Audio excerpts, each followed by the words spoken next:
Good morning. Good morning. Hi, welcome back to Online Sunday School. We have another story for you from the book of Genesis. And do you remember Genesis is at the very beginning of the Bible, right? Yep. Okay, so this one is about a guy named Abraham. But before we start, I'm going to get the girls started on our craft because it might take a while to cut these out. Today, we're going to make little teeny tiny treasure chests. You see like that? And they open up. So that's what we're going to do today. So the girls are going to start cutting while we talk. How about that? So let me find the first part. So Abraham lived way back at the beginning of the Bible, long before Jesus was ever born. And do you guys know anything about Abraham? I know a little bit about him. We read a book about him in school. Did you? Yeah, we read a value tale about him. About Abraham Lincoln. Oh, that's Abraham Lincoln. This is a different Abraham. Same name, different guy. Okay, so this Abraham was way older than Abraham Lincoln. So this Abraham was somebody who absolutely just loved God with his whole heart. Very much. Do you know anybody like that? Yeah. Me? I do love him very much. This Abraham was such a good guy.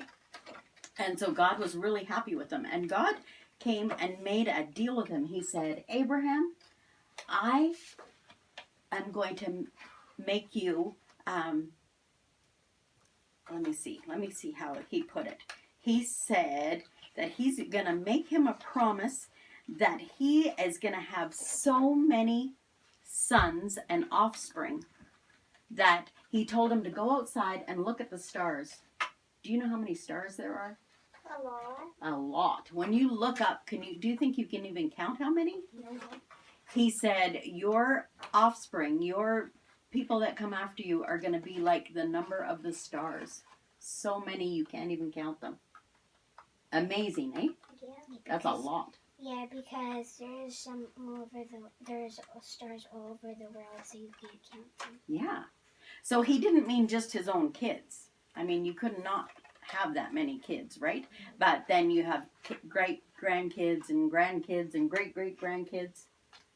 And it just starts with just like one couple. Just like me and Grandpa had 4 kids. And then our 4 kids had kids. And then you guys will have kids, and it just keeps growing and growing, and our family tree gets bigger. So that sounds like a good deal, right? But there was a little bit of a problem. Abraham says, I'm pretty old. I am 99. 99? 99. Is that a good time to be a dad?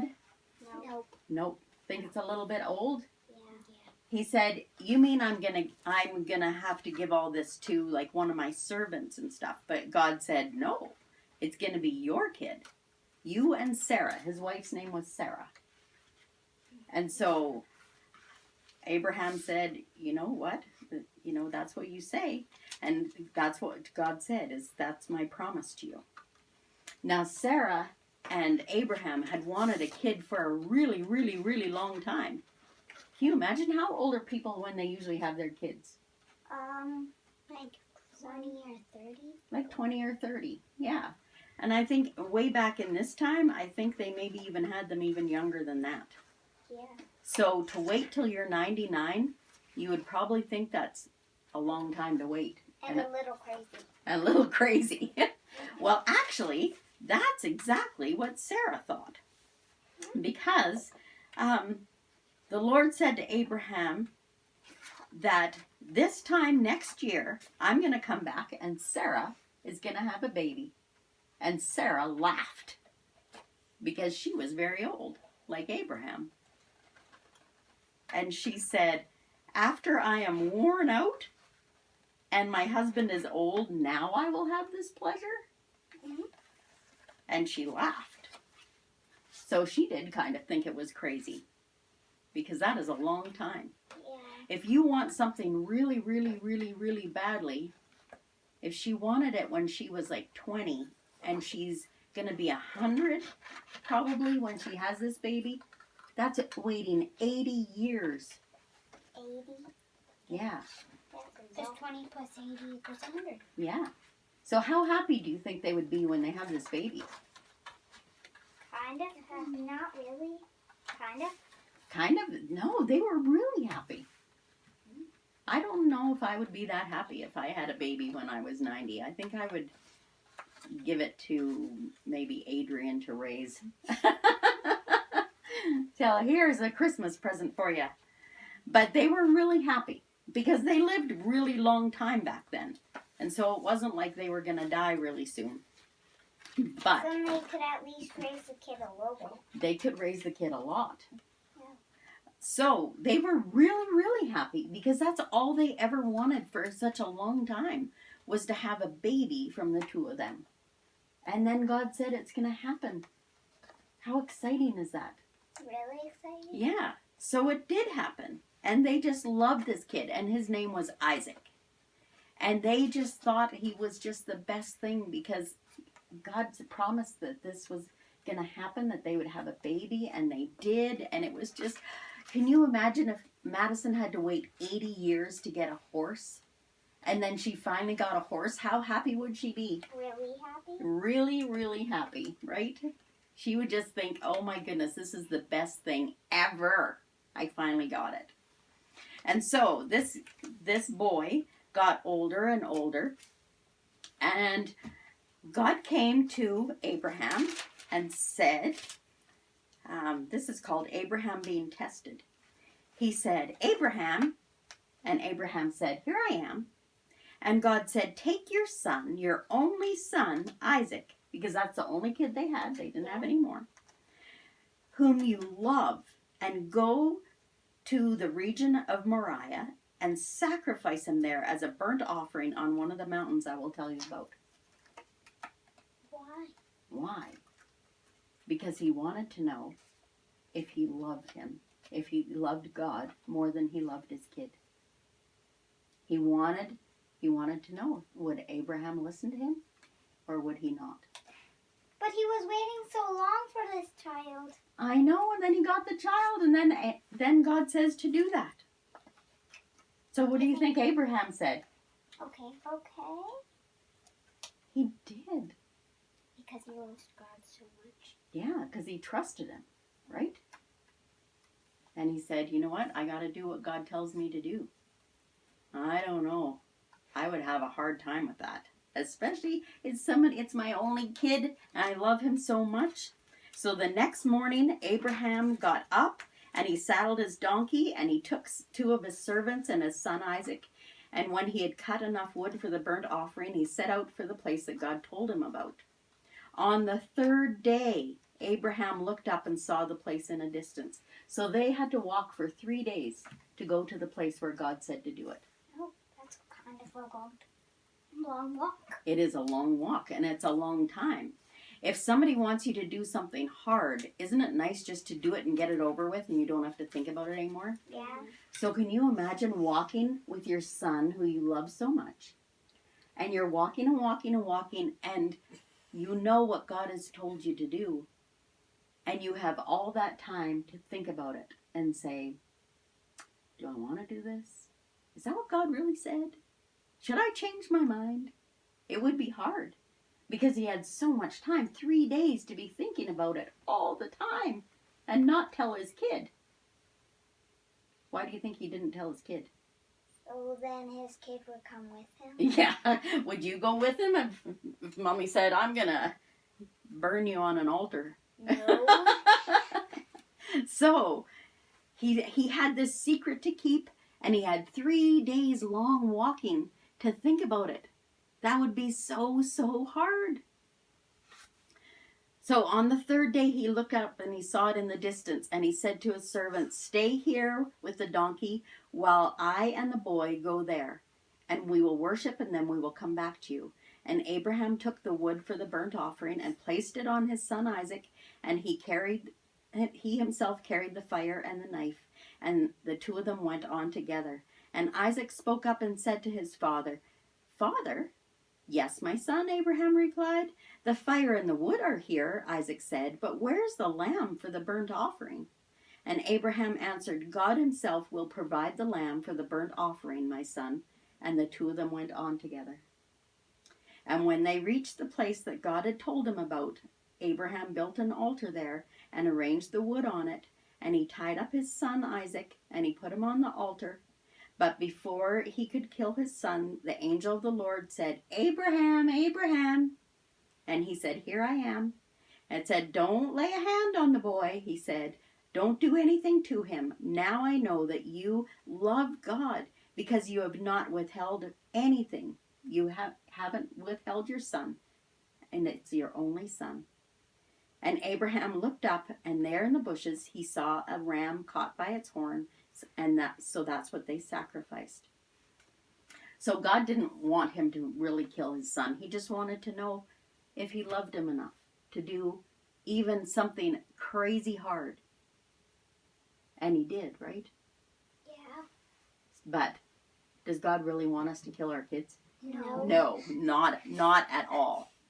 And so I think maybe that's why Abraham listened to him, because he knew that God loved him, and he knew that God loved Isaac. And he thought, you know what, this is going to turn out right. It's going to turn out right. And so he trusted him. Sometimes we just think things sound too crazy, and so we don't want to trust him. We just think, oh, I don't know. But Abraham knew God would never hurt us. So he trusted him. That is a hard story, eh? Yeah. When I first heard that story, I didn't like it at all. I just thought that is just a terrible thing. But it's amazing. He waited so long to have what he wanted, and then he was willing to just give it up to God. Is there something that you just love so much? What can you think of that you love so much? My family. Your family. And you know what? I know lots of people who love their family, and God says, you know what? I want you to move to a faraway place because I have something for you to do there. And that means leaving your family. Could you do that? Yeah. Yeah? I think so. I think it's easier to do it now because we have FaceTime and Skype and all kinds of things. And we have airplanes where we can fly back. But back then, if you left your family, you might never see them again. That's hard. So, that's what we're going to do with these treasure chests. So, you see, the girls cut them out. And there's going to be a link after this video so that you can print off your own that look just like this. And if you want it bigger, then your mom and dad can just print it out bigger on the printer. And then you're going to fold it on all the lines. See all these yellow lines? Yep. You fold it and you crease it with your fingernails. Like that. Do you want to do that, Jenna? Sure. Fold it on all the lines. Because inside of these things, we're going to put what we treasure most.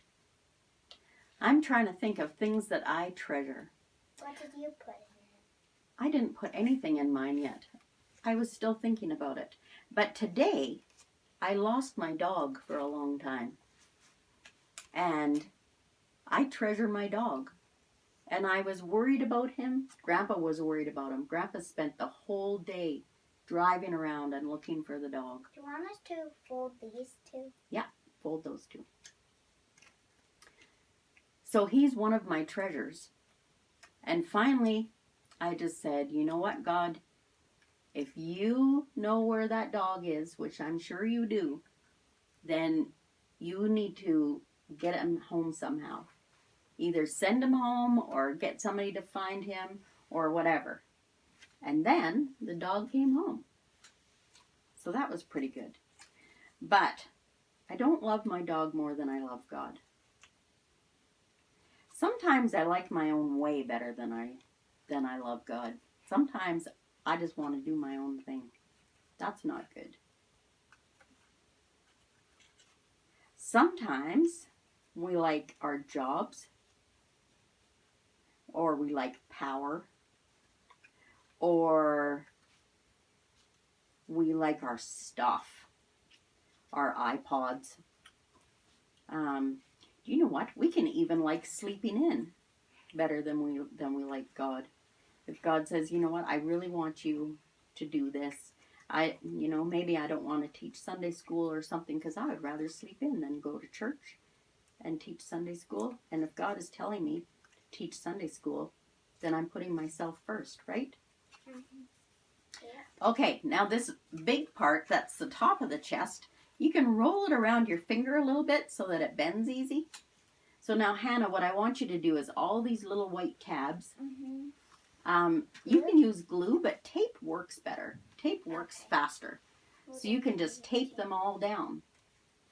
But I'm only going to use little pieces. You can use little pieces. And what I did at the very start is where this latch is, I took a stapler and I put a staple right in it as close to the top as I could get.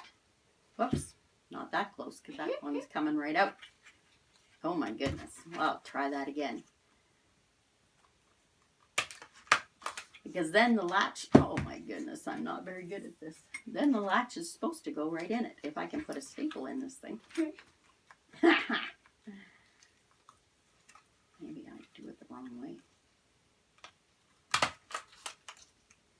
There we go. Well, good enough.